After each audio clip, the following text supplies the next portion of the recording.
O 8 de janeiro não é um episódio isolado. É como se fosse o ápice de algo que a gente via e de algo também que ninguém via. O que se cracia é num golpe militar, é na volta da tirania, a volta da ditadura, a supressão dos direitos políticos. Não foi um domingo no parque. Essas pessoas queriam acabar com seus adversários políticos que elas consideram inimigos. Olá, pessoal! Bem-vindos ao Fato em Voto, o canal onde a política encontra os dados e você recebe informação de qualidade para formar sua própria opinião.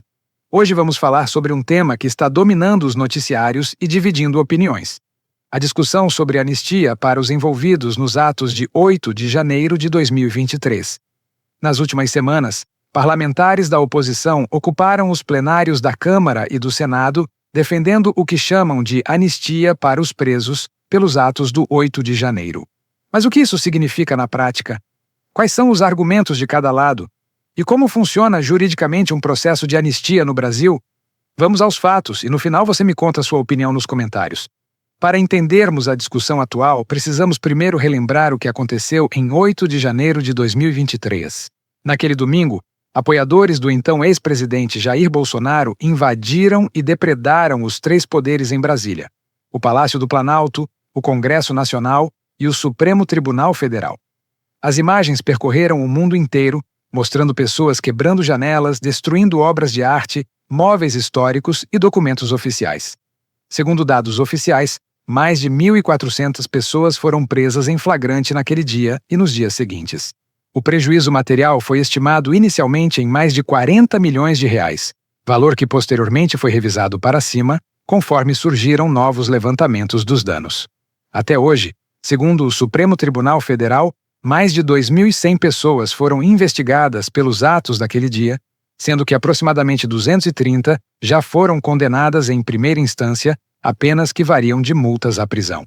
É importante entender que essas pessoas foram processadas e julgadas dentro do sistema judicial brasileiro por diversos crimes, incluindo associação criminosa, dano ao patrimônio público, deterioração de patrimônio público, tentativa de golpe de Estado e crimes contra o Estado Democrático de Direito. Os processos tramitaram no Supremo Tribunal Federal porque envolvem crimes contra a União e foram considerados de competência da mais alta corte do país. Alguns réus foram condenados a pagar multas, outros receberam penas de prisão que variam de alguns meses a vários anos, dependendo do grau de participação e dos crimes específicos pelos quais foram condenados. Agora, vamos entender o que é a anistia do ponto de vista jurídico. A anistia é um instituto jurídico pelo qual o Estado decide perdoar crimes já cometidos, fazendo com que eles sejam considerados como se nunca tivessem existido. É diferente do indulto, que perdoa a pena, mas mantém o crime no histórico da pessoa, e também é diferente da graça, que é individual. A anistia é sempre coletiva e apaga tanto o crime quanto a pena. No Brasil, a anistia mais famosa da nossa história foi a Lei da Anistia de 1979, que perdoou crimes políticos cometidos durante a ditadura militar, tanto por opositores do regime quanto por agentes do Estado. Essa lei foi fundamental no processo de redemocratização do país, embora até hoje seja controversa, porque também anistiou torturadores e outros agentes que cometeram crimes durante o período militar. Para que uma anistia seja concedida no Brasil, é necessário um projeto de lei que precisa ser aprovado pela maioria absoluta dos deputados e senadores, ou seja, pelo menos 257 votos na Câmara e 41 no Senado. Depois disso, o projeto vai para a sanção presidencial. O presidente pode vetar total ou parcialmente, mas o Congresso pode derrubar o veto com maioria absoluta novamente. É um processo que exige amplo consenso político, justamente porque mexe com princípios fundamentais do Estado de Direito. Agora vamos aos argumentos apresentados pelos defensores da anistia. Os parlamentares que defendem essa medida argumentam, primeiro, que os envolvidos nos atos de 8 de janeiro são presos políticos. Eles alegam que essas pessoas estavam exercendo seu direito de protestar e que foram presas por motivações políticas, não criminais. Segundo esse argumento, os manifestantes acreditavam estar defendendo a democracia e protestando contra o que consideravam irregularidades no processo eleitoral. Um segundo argumento é o da pacificação nacional. Os defensores dizem que a anistia seria uma forma de curar as feridas da polarização política e permitir que o país siga em frente sem revanchismo. Eles citam exemplos históricos de anistias que teriam contribuído para a reconciliação nacional. Há também o argumento de que muitos dos envolvidos foram apenas peixes pequenos, pessoas simples que foram influenciadas por lideranças e que não tinham real dimensão da gravidade de seus atos. Por fim, alguns argumentam que o sistema prisional brasileiro não oferece condições adequadas para a ressocialização dessas pessoas.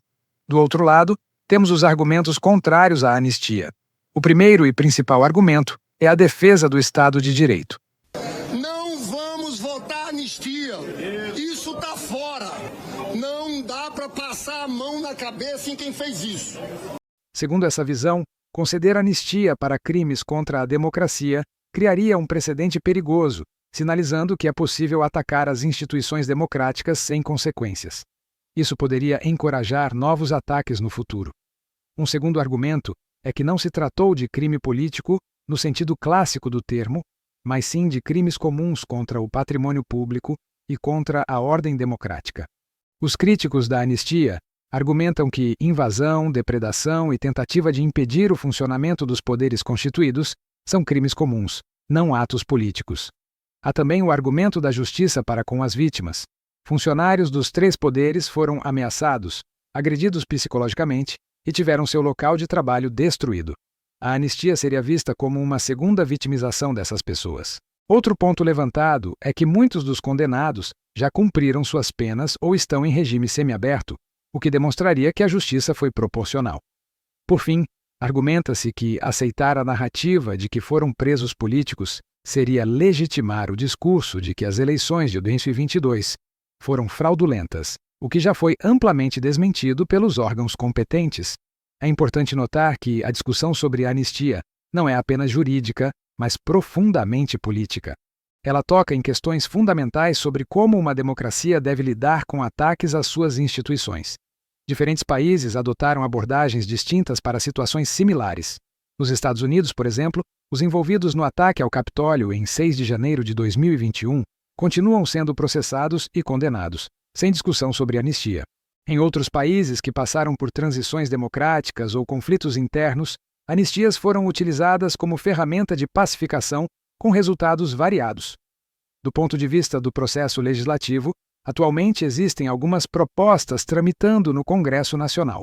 O projeto de lei que prevê anistia para os envolvidos nos atos de 8 de janeiro ainda precisa passar por diversas comissões antes de chegar ao plenário. Na Câmara, a proposta está na Comissão de Constituição e Justiça, onde precisa ser aprovada antes de seguir para outras comissões temáticas. O processo pode levar meses ou até anos, dependendo da prioridade que a mesa diretora der ao projeto e da articulação política em torno do tema. Uma questão importante que precisa ser considerada é o impacto internacional dessa decisão. O Brasil é signatário de diversos tratados internacionais sobre direitos humanos e democracia. Organizações internacionais têm acompanhado de perto como o país está lidando com as consequências dos atos de 8 de janeiro. Uma anistia poderia ser vista positivamente como sinal de estabilidade e pacificação, ou negativamente como impunidade e enfraquecimento das instituições democráticas. Também é relevante considerar o momento político em que essa discussão acontece. Estamos em um período de relativa normalização da vida política brasileira, mas ainda há tensões significativas entre diferentes grupos. A discussão sobre a anistia pode tanto contribuir para diminuir essas tensões, quanto para reacendê-las, dependendo de como for conduzida e de qual resultado alcançar. Do ponto de vista técnico-jurídico, há várias questões complexas envolvidas. Por exemplo, como definir exatamente quem seria beneficiado pela anistia? Apenas os que foram condenados por atos praticados especificamente em 8 de janeiro, e aqueles que financiaram ou planejaram os atos, e os que incitaram através das redes sociais?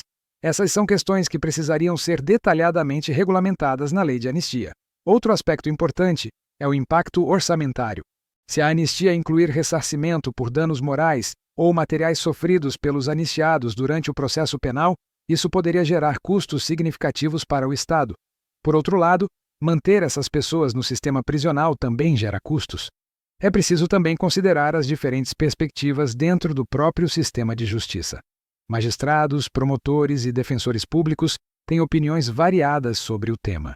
Alguns veem a anistia como interferência indevida do poder legislativo no judiciário, outros como legítimo exercício da competência constitucional do Congresso. Para concluir nossa análise, é importante destacar que essa é uma questão que cada cidadão precisa analisar com base em seus próprios valores e na importância que dá a diferentes princípios democráticos. De um lado, temos os valores da reconciliação, da pacificação e da superação de divisões políticas. Do outro, temos os valores da responsabilização, do Estado de Direito e da proteção das instituições democráticas. Ambos são legítimos e importantes em uma democracia saudável. O que podemos fazer como cidadãos é acompanhar o debate de forma informada, baseada em fatos, e formar nossas opiniões com base em argumentos sólidos, não apenas em preferências partidárias. Independentemente da posição que cada um tome sobre essa questão específica, é fundamental que o debate aconteça de forma respeitosa e democrática, sem ataques pessoais ou desqualificação dos argumentos contrários. E você, o que pensa sobre essa questão? Acredita que a anistia seria uma medida de pacificação necessária ou um precedente perigoso para a democracia brasileira? Deixe sua opinião nos comentários, mas lembre-se sempre de manter o respeito e a civilidade no debate. Se este vídeo foi útil para você entender melhor essa questão complexa, não esqueça de curtir, compartilhar e se inscrever no canal para receber mais conteúdos como este. Ativem o sininho para não perderem nenhuma análise. Até a próxima aqui no Fato em Voto, onde política e informação de qualidade andam juntas.